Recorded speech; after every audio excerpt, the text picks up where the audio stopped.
कक्षा 11वीं, विषय भौतिक शास्त्र। यहाँ पर हम पढ़ते हैं 6वां अध्याय गुरुत्वाकर्षण के बारे में। तो इसके लिए सबसे पहले हम यहाँ पर पढ़ते हैं ग्रहों की गति संबंधी केपलर के नियम। केपलर का जो पहला नियम है, ये नियम ये बोलता है कि प्रत्येक ग्रह जो होते हैं ये सूर्य के चारों ओर दीर्घवृत्तीय कक्षा में परिक्रमा करते हैं, जिसके फोकस पर केंद्र में सूर्य स्थित होता है। यह है केपलर का पहला नियम। दूसरा नियम है किसी भी ग्रह को सूर्य से मिलाने वाली जो काल्पनिक रेखा होती है, ये समान समय अंतराल में समान क्षेत्रफल तय करता है। ये इस प्रकार से समान समय में ग्रह के द्वारा तय किया गया जो क्षेत्रफल होता है वो एक समान है। केपलर का तीसरा नियम है ग्रह के परिक्रमण काल का वर्ग उस ग्रह की सूर्य से औसत दूरी के घन के होता है अनुत्क्रमानुपाती। यह है केपलर का तीसरा नियम। 3 नियम है इसके। इसके बाद हम पढ़ते हैं केपलर के नियम से न्यूटन के गुरुत्वाकर्षण नियम की उत्पत्ति। ये है गुरुत्वाकर्षण नियम। कोई भी ग्रह सूर्य के चारों ओर जब परिक्रमा करता है तो उसको चाहिए अभिकेंद्र बल। अभिकेंद्र बल का सूत्र होता है mv²/r। v को लिख सकते हैं ω/r।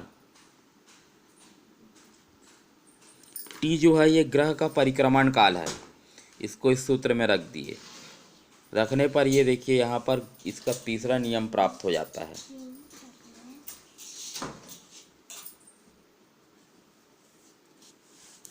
न्यूटन का गुरुत्वाकर्षण नियम क्या है?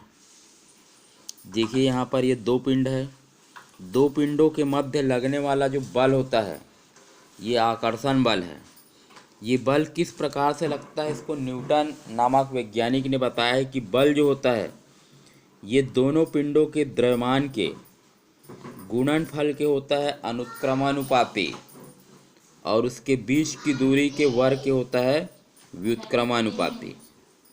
इन दोनों को एक साथ मिलाकर लिखते हैं तो F is proportional to m1m2/r²। Proportional का निशान जब हटेगा तो यहाँ पर एक नीतांक लगता है। लगने वाला नीतांक है G, जिसको गुरुत्वाकर्षण नीतांक बोलते हैं। यदि हमको गुरुत्वाकर्षण नीतांक की परिभाषा बनाना है तो m1 m2 के मान को 1 और r के मान को भी 1 करते हैं। ये देखिए m1 m2 = 1 और r = 1, तो F हो जाएगा यहाँ पर G। इसी को शब्दों में लिखते हैं सार्वत्रिक गुरुत्वाकर्षण नीतांक उस आकर्षण बल के आंकिक मान के बराबर होता है जिसे एकांक द्रव्यमान के 2 पिंड एकांक दूरी पर स्थित होने पर एक दूसरे पर आरोपित करते हैं। यदि इसका मात्रक बनाना है तो ये G को यहीं रहने दिए, R और m1 m2 का पक्षांतर कर देते हैं। ये इस प्रकार से फार्मूला बनेगा। F का मात्रक होता है बल का मात्रक न्यूटन, R दूरी है, दूरी का मात्रक होता है मीटर², तो स्क्वायर हो जाएगा। m1 m2 ये है द्रव्यमान, और द्रव्यमान का मात्रक होता है किलोग्राम, तो 2 बार किलोग्राम का गुणा होने के कारण ये हो जाएगा किलोग्राम²। तो इसका मात्रक हो जाएगा न्यूटन मीटर² प्रति किलोग्राम²। CGS मात्रक हो जाएगा डाइन सेंटीमीटर प्रति ग्राम²।